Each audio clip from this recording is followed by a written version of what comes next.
Bueno, esperemos que se sigan incorporando más personas a la videoconferencia. Si no, bueno. Ajá, vamos a comenzar.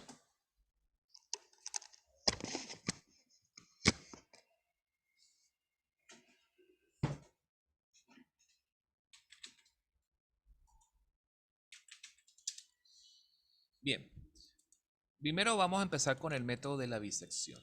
¿Ok? El método de la bisección, nosotros habíamos visto, ¿ok? En pocas palabras, un segundito.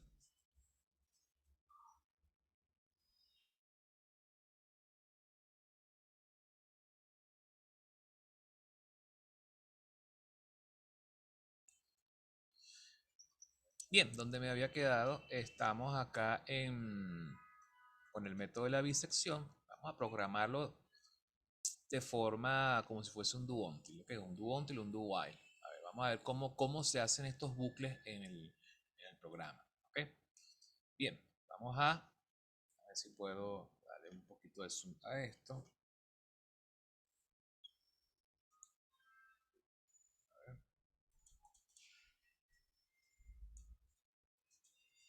Va a ser como un poquito pixelado en PDF. Vamos a verlo así.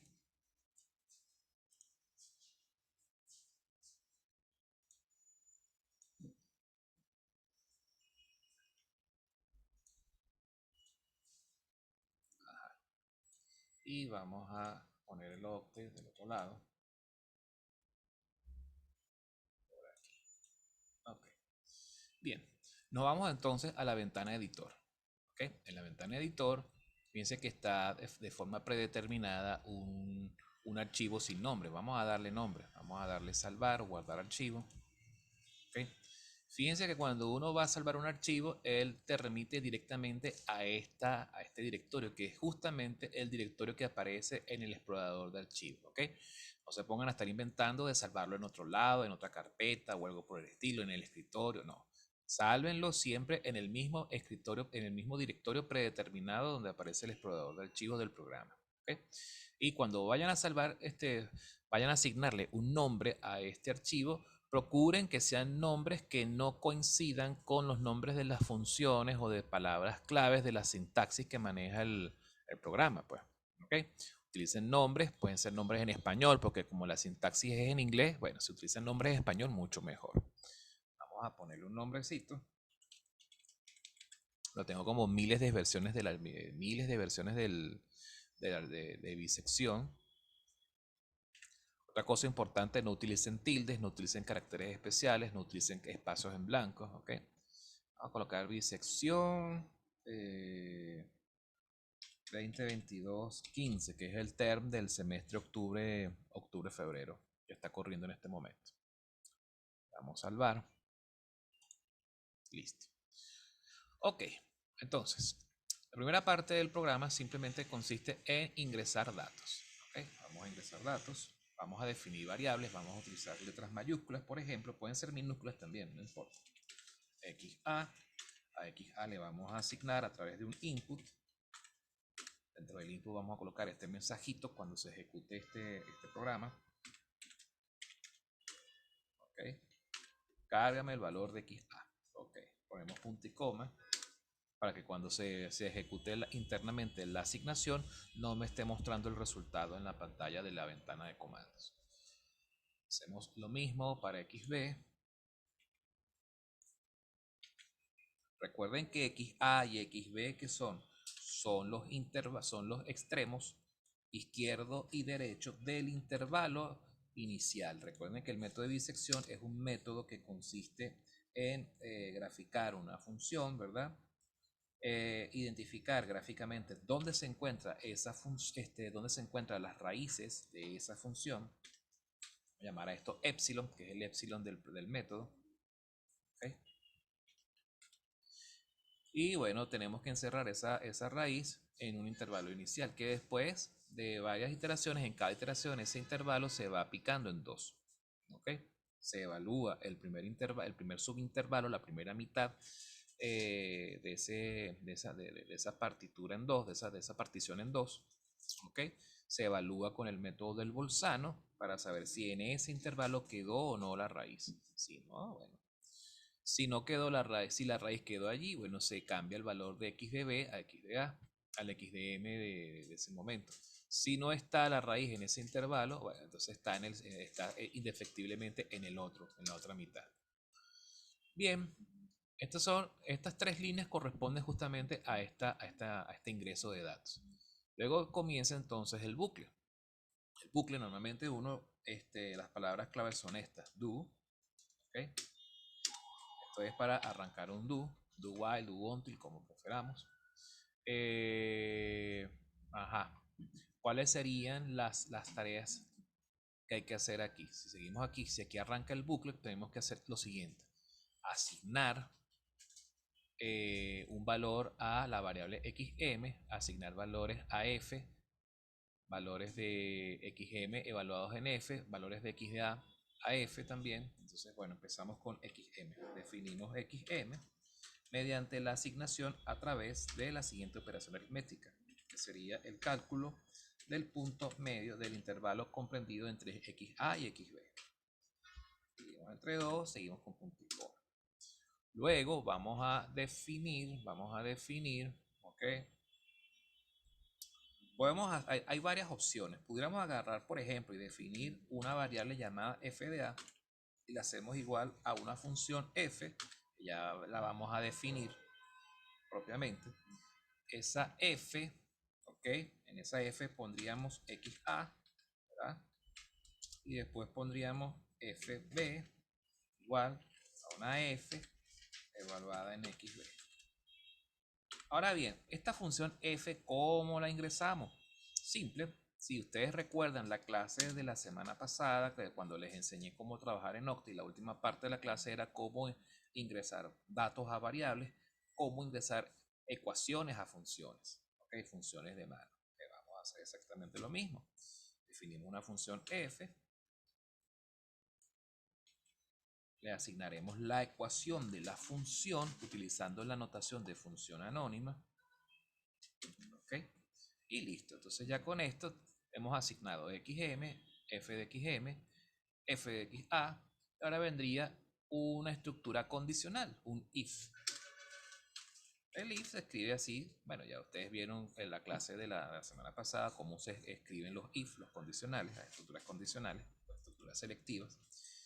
fa por fb. Ajá. Sí, fa por fb. Yo aquí tengo un problema con la tecla de la computadora de mi casa, que tengo desactivada la tecla mayor que, menor que, y por alguna razón cuando yo hago las combinaciones al 62 o al 63 no me agarra el... Vamos a ver, vamos a ver. Prefiero entonces hacer un cambio de teclado de español a inglés y después me regreso. Si fa por fb es menor o igual que 0, fíjense que no hace falta colocar then, entonces colocamos acá. Si esto es menor o igual que 0, ¿cuáles son si esto es verdadero, se coloca la instrucción, aquí se coloca la instrucción de lo que se tiene que hacer en caso de que esta expresión comparativa me dé verdadero. Eso sería que a la variable xb, le vamos a asignar el valor de xm. Si no, si es falso, significa que entonces es a la variable xa a quien le asignaremos el valor contenido en la variable xm. Como son asignaciones, le pongo punto y coma. Para cerrar el if, recuerden que todo if debe tener un end if. ¿Okay? Puede utilizar end, puede utilizar end if, es indistinto.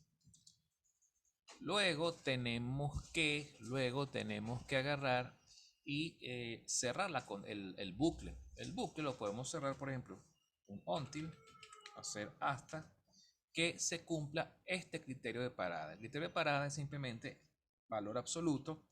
Octave posee su función a valor absoluto, que es ABS, ¿verdad? XB menos XA menor que un epsilon dado. Se me copio aquí, pego acá y comparo con el dato almacenado en la variable epsilon.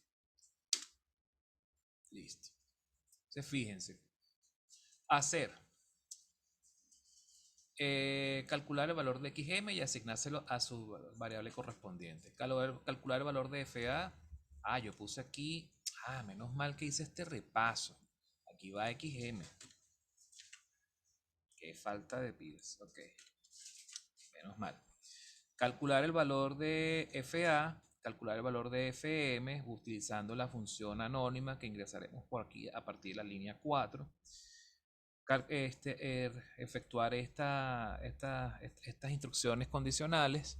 Si el producto de fa por fm, menos mal que lo chequeé, es menor o igual que 0, entonces se ejecuta esta asignación. Si esto da falso, entonces se ejecuta esta otra asignación. Se efectúa esto se repite hasta que en algún momento la diferencia entre x de b y x de a sea menor que el epsilon previamente ingresado. ¿Okay? Cuando esto se haga verdadero, entonces, ¿qué es lo que hay que hacer? Se asigna a una variable xr, es decir, que sería la raíz, le asignaremos el valor de el último xm alcanzado. Y después recurriremos a nuestro comando o a nuestra función printf para mostrar el resultado obtenido. Escribimos xr, dos puntos. Lo bueno de utilizar la función printf es que nosotros podemos ajustar a nuestro gusto el número de decimales con el cual queremos que salga el resultado, cosa que no sucede si nosotros obviamos el printf y simplemente nos volamos aquí el punto y coma. Si nos volamos el punto y coma, el programa va a mostrar el resultado con siempre 4 cifras decimales, ni más ni menos. Pero si de repente a mí me interesa ver más cifras decimales para ver qué tan preciso es el resultado, oye, es mejor utilizar el printf.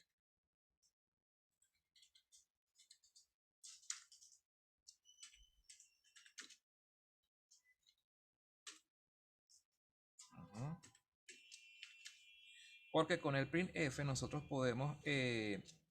tenemos la posibilidad de ajustar cuántas cifras decimales. Supongamos que quiero que aparezcan 5 cifras decimales, ¿ok? Se las indico yo aquí. Después del punto coloco el 5 y cierro con una F para decir que esa es pues la configuración del formato de salida del dato, pues. ¿Algún otro dato que tenga yo aquí por interés mostrar? Por ahora no. Hacemos salto de línea, cerramos la cadena de carácter, cerramos el campo y luego hacemos referencia al XR. Cerramos la función. Pareciera que está listo. Vamos a darle salvar. Puede que haya algún detallito por allí, no sé. Vamos a ver. Vamos a ejecutar el programa, a ver qué nos muestra. Nos vamos a la ventana de comando y fíjense que aparece el nombre de la función, nombre del programa, tal cual como lo nombramos aquí, el nombre que le asignamos a la aplicación, y nos pide el valor XA. Valor de XA, ¿cuál sería? Bueno, fíjense, si nos vamos para el ejemplo con el cual trabajamos la semana pasada, bueno, sería entre 0.6 y 0.7, ¿verdad? Para hallar los valores o el valor estimar el valor de la primera raíz de la función, ¿verdad? La función exponencial de x menos 3x. Vamos a colocar 0.6. Recuerden que hay que colocar como separador de decimales el punto. No pongan comas. Si ponen comas, el programa no lo va a entender y les va a arrojar error. Va a pensar que están metiendo una cadena de caracteres en lugar de un número real. 0.7 sería el valor de x de b. El epsilon vamos a primero tantear con 0.01, una centésima, que fue el mismo epsilon con el cual se trabajó en ese ejercicio. El f, ¿Cómo vamos a ingresar la función f? Presten mucha atención en esto, porque dependiendo de cómo ingresen la f, es que entonces el programa se va a ejecutar adecuadamente o no. La función f tenemos que ingresarla primero precediendo de una arroba indicando el nombre de la variable x, puede ser x minúscula, x mayúscula, no importa, eso es como una plantilla para el programa. ¿Okay? Y luego se escribe directamente el nombre de la función. Tenemos dos opciones, podemos escribir exponencial de x, ¿verdad? Así, de esta forma, o simplemente usamos la función exponencial. Exponencial de x menos 3 por X. Es importante que cuando uno escriba o cuando ustedes escriban las ecuaciones de las funciones, incorporen en ella todas las operaciones que se requieren. ¿Ok? Un error típico que a veces se comete es que escriben esto así: 3x. 3x para la computadora no significa nada, significa que están metiendo una cadena de carácter por allí. Ustedes tienen que decirle a la computadora que esto es una constante, la cual tienen que multiplicar por la variable que ustedes están asignando. ¿Ok? Eso es importante que lo hagan. Listo, entonces fíjense qué es lo que devuelve el programa, nos devuelve automáticamente el resultado. Fíjense lo práctico que es resolver esto. Una cosa es hacerlo por tabla y otra es hacerlo mediante este programita. Es mucho más tranquilo, mucho más fluido, pues. Resultado finalmente, creo que fue este que está aquí, 0.6187, 6187, bueno, con 5 cifras decimales, 61.875. Vamos, por ejemplo, a trabajar con más cifras significativas. Vamos a colocar con que el epsilon sea, por ejemplo, que sea más preciso el resultado. Ojo, no sabemos qué tan preciso es el resultado realmente. ¿Cómo podemos saber si el resultado que estamos obteniendo es más o menos preciso? Viendo o evaluando ese XR en la función. Mientras más cercano a 0 sea el resultado evaluado en FR, en la función, más podemos decir con propiedad si es más o menos preciso. Pues, porque el objetivo de hallar la raíz es justamente hallar un valor tal que cuando lo metas en la función te dé el 0 o un valor suficientemente cercano a este. ¿Cómo lo haríamos en este programa? Sencillo, nos metemos aquí en el editor y vamos a agregar la siguiente instrucción. Vamos a escribir que fr, definimos una variable fr que sería la función evaluada en la raíz, en pocas palabras. Como ya tenemos programada la función aquí arriba, f, ¿verdad? Esa función existe en el programa. Vamos a escribir xm o xr, como prefieran. Hay que hacer xr o xm, cualquiera de las dos. ¿Ok? Bien. Vamos entonces a ejecutar el programa nuevamente. Tenemos el valor 0.6, 0.7, 0.01, la función anónima, que bueno, esto sería redundante porque parece que ya existe en el programa. Existe en el espacio de trabajo, porque aquí se ve clarito, pero no importa. ¿Saben qué pasó? No agregué aquí en el printf los comandos para mostrar la función anónima, la función fr, pero no importa, porque en el espacio de trabajo debe estar calculada. Vamos a simplemente invocarla. Vamos a ver qué resultado arroja. Fíjense que cuando uno escribe fr te arroja el resultado de la función, ¿ok? Y te da con que fr para el valor de xr te da que es un número de 0 o es un número de 3.55 por 10 a la menos 4, es decir, 0,0003. O sea, es un número que no es 0, pero es cercano a 0. Vamos a editar el programa. Tenemos dos opciones. Podemos agregar aquí las líneas dentro, usar el mismo printf para que nos muestre tanto xr como fr, o definir un segundo printf. Vamos a definir un segundo printf para que no nos quede eso tan anchote. Y simplemente aquí sustituimos fr y fr. Listo. Vamos a limpiar aquí el espacio de trabajo. Volvemos a ejecutar y probamos. 0.6, 0.7, 0. Vamos a trabajar con un epsilon más pequeño. 0.0. No, ya va. El mismo epsilon. La función, recordemos que sería función anónima, exponencial de x menos 3 por x. Listo, directamente. Bien, entonces así de este modo es mucho más cómodo porque vemos el valor de x y el valor de la raíz y el valor de la función evaluada en la raíz. Entonces podemos decir, bueno, no es tan preciso, pero bueno, ¿Cómo pudiéramos hacer para obtener valores más precisos? Primero tendríamos que trabajar con un epsilon más pequeño, porque el valor de epsilon condiciona el número de iteraciones que vamos a efectuar. Mientras más pequeño es epsilon, más iteraciones llevamos a cabo, más particiones y se hacen cada vez más pequeños esos subintervalos, ¿ok? Dentro del método de bisección, y se tiende por lo menos a que el XM en cada partición se acerque cada vez más al XR. Vamos a trabajar con el doble de pequeño de esto. Vamos a volver a ejecutar el programa. Vamos a limpiar el espacio de trabajo solamente. Vámonos para acá, aquí en el historial de comandos para invocar la aplicación. 0.6, 0.7, 0.0001. La F sería esta misma F que está aquí, la copiamos inclusive hasta el arroba. Y fíjense que con un epsilon más pequeño, ¿verdad? Obtenemos un resultado que es mucho más preciso. ¿Por qué digo que es más preciso? Porque si metemos este XR en la función nos da un valor mucho más cercano a 0 que con el XR anterior. Ahora la gran pregunta es, ¿vale la pena hacer este mismo ejercicio a mano? Yo diría que no. ¿Por qué? Porque mientras más preciso es el resultado, más iteraciones consume. Otro dato que nosotros pudiéramos mostrar en este programa sería, por ejemplo, el número de iteraciones. ¿Cuántas iteraciones se están efectuando? Aquí no lo sabemos, ni mucho menos acá. ¿Podemos rescatar esa información? Perfectamente, claro que sí. Nos vamos acá al editor y vamos a agregar una nueva variable. Vamos a definir una variable k, un contador, ¿verdad? Le vamos a asignar k igual 1, ¿ok? Y luego al final, justo antes del until dentro del bucle, ponemos k igual k más 1.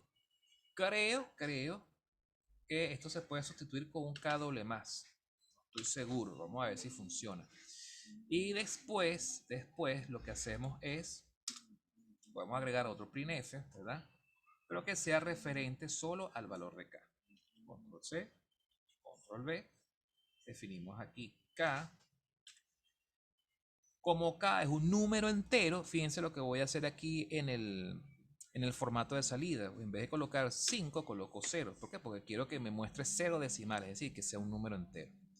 Y aquí hago referencia, ojo, puedo hacer referencia acá, pero en realidad estaré haciendo referencia a k. No, tengo que hacer referencia a k menos 1 porque el último valor de k no se utiliza. ¿Ok? Si no lo pueden ver así claramente en esta iteración. El valor de XM realmente ¿cuándo se obtuvo? En la iteración 5. Se obtuvo fue en la iteración 4. ¿Ok? Porque en la iteración 5 no se llega a calcular XM, solamente se llega a evaluar si se cumple o no el criterio de parada. Pero finalmente el XM no se calcula. Aquí, bueno, se calculó porque se arrastró desde Excel y quedó ahí registrado. Pero realmente no debería por qué calcularse ningún valor de XM acá. Entonces lo que hay que hacer es hacer referencias a K menos 1. Vamos a volver a ejecutar esto. Bueno, un truquito para no tener que, para evitar embasuramiento del programa, podemos escribir aquí clear de una vez, de manera que cada vez que se ejecute este programa,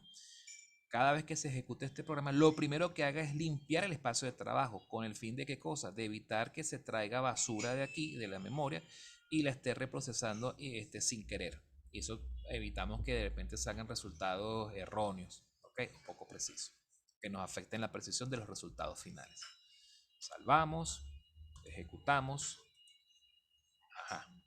Entonces, 0.6, 0.7, epsilon, vamos a trabajar con el epsilon de 0.0001. La función, me la copio y me la pego. Fíjense el número de iteraciones, 10. Imagínense hacer un ejercicio de esta naturaleza, pero con 10 filas. Una tabla de estas, pero con 10 filas. Esa es la razón por la cual cuando se manda a hacer estos ejercicios a mano, se trabaja, pero con menor precisión, con menos precisión, justamente para que ustedes no estén de manera perpetua trabajando allí. ¿Ok? Porque también corre el riesgo de si se trabaja a mano que se cometa algún error manual. Inevitablemente tienen que hacer esto, hermano, porque es la forma, es como la evidencia de que de verdad conocen la lógica del ejercicio. O sea, aquí no importa tanto qué es lo que se evalúa con el método hecho a mano, con el método tabular. No tanto la precisión del resultado, sino que dominen la lógica del programa. O sea, es como la evidencia de que, bueno, saben cuál es el flujo de cómo tienen que circular los datos iteración tras iteración. Eso es básicamente. Por eso no importa tanto la precisión allí. ¿Dónde sí se evalúa la precisión? Cuando se trabaja con la computadora. ¿Ok? Ok, quedan 10 minutos, un poquito menos de 10 minutos. Pero bueno, básicamente este sería pues el programa de bisección completo. El módulo 7 tienen instalado o está accesible, está descargable una versión, pero del semestre pasado. ¿Ok? Creo que en la versión del semestre pasado yo no definí FA y FM, sino que simplemente estos cálculos los hice directamente acá. Es decir, yo aquí en vez de colocar FA puse F paréntesis XA y aquí F paréntesis XM. Y estas dos líneas jamás existieron en la aplicación que está montada en módulo 7. Funciona exactamente lo mismo, simplemente me ahorro dos líneas. Creo que también en la versión que está montada en módulo 7, la que se hizo el semestre pasado, en vez de tener 3 printf, tengo un único printf y en ese printf, bueno, queda por supuesto súper largote porque tengo ahí la cadena de carácter con los respectivos saltos de línea para mostrar XR, FR y K, todo en un mismo printf. Como ustedes prefieran, pueden trabajar con esa versión, pueden trabajar con la versión actual, es indistinto. Si ustedes quieren, yo puedo subir esto, aunque a veces me tardo porque siempre me distraigo haciendo cualquier otro tipo de cosa. Cualquiera de las dos funciona. ¿Ok? Vamos ahora a ver cómo trabajar esto. Por ejemplo, cuando hay que agarrar y, por ejemplo, cuando se tiene que trabajar con ejercicios que son para resolver estrictamente en Octave, fíjense que en ese tipo de ejercicios a ustedes no se les va a dar el gráfico. El gráfico lo tienen que generar ustedes. ¿Ok? Eso es parte de lo que se evalúa con el trabajo en Octave. Cuando son ejercicios tabulados, o sea, cuando tienen que utilizar el método tabular, el gráfico se les va a dar, o por lo menos se les va a dar la información de a dónde tienen que arrancar, a partir de qué intervalo tienen que ustedes arrancar. Pero cuando tienen que trabajar estrictamente apoyándose con el uso de la herramienta, el uso de la herramienta incluye también graficar ustedes. Entonces lo que les voy a enseñar a continuación es a graficar funciones. Vamos a graficar esta misma función, pero para ello voy a agarrar y voy a ensanchar esto. Bien, la forma de graficar es como sigue a continuación. Voy a limpiar tanto el espacio de trabajo como la ventana de comandos. Para graficar es bien sencillo porque fíjense, la graficación tiene más o menos la misma lógica de Excel. Ustedes me imagino que alguna vez en su vida, algunos de ustedes habrán graficado en Excel, ¿cierto? La graficación en Excel es bien sencilla. Simplemente uno agarra en una hoja de cálculo y en una columna uno coloca valores de X y en otra columna se colocan valores de Y, ¿verdad? Luego entonces uno se va a una de las pestañas de Excel, creo que es la pestaña insertar, si mal no recuerdo, y una de ellas está la opción insertar gráfico. Se elige el gráfico de preferencia, ¿verdad? Y listo, el programa te muestra el gráfico resultante en la misma hoja de cálculo adyacente a los datos que ustedes ingresaron. Eso traducido, ¿qué fue lo que hizo Excel? Interpretó los valores que están en la columna de las X como valores de un vector X, ¿ok? ¿Qué hizo con los valores de Y? Los interpretó como componentes de un vector Y. ¿Qué hizo después con el comando de graficar? Bueno, simplemente lo que hizo fue vectorizar esos valores, establecer como puntos coordenados, ¿ok? Y generar el gráfico, pues establecer como una vinculación entre valor de X y valor de Y y mostrarlos gráficamente. Básicamente, eso fue todo lo que hizo. Mientras más pegadito esté un valor de X con respecto al siguiente, lo mismo con F, por supuesto la función va a salir lo más suavizada posible. Ahora, si la separación es considerable entre un valor y el siguiente, la función va a salir como rayas quebradas. ¿Okay? Eso igualito va a pasar con Octave. Vamos a intentar graficar entonces la función con la que trabajamos ahorita, exponencial. ¿Cómo se graficaría en Octave? Bueno, del mismo modo, ingresaremos un vector en X, definiremos un vector en Y y después invocaremos un comando. ¿Okay? Es lo mismo. Vamos a definir valores de X. Los valores de X los vamos a ingresar como vectores. Vamos a definir un valor inicial 0. Ese valor final vamos a ir, por ejemplo, de 0.1 en 0.1 hasta, por ejemplo, hasta 2. ¿Ok? Cerramos el corchete, cerramos el punto con un punto y coma esta instrucción y listo. Fíjense que ya aquí existe en el espacio de trabajo o en la memoria, pues yo no sé por qué le llaman espacio de trabajo, a mí me suena más como la memoria del programa. Está aquí la información del vector, hemos creado el vector. Ahora vamos a definir un vector en Y.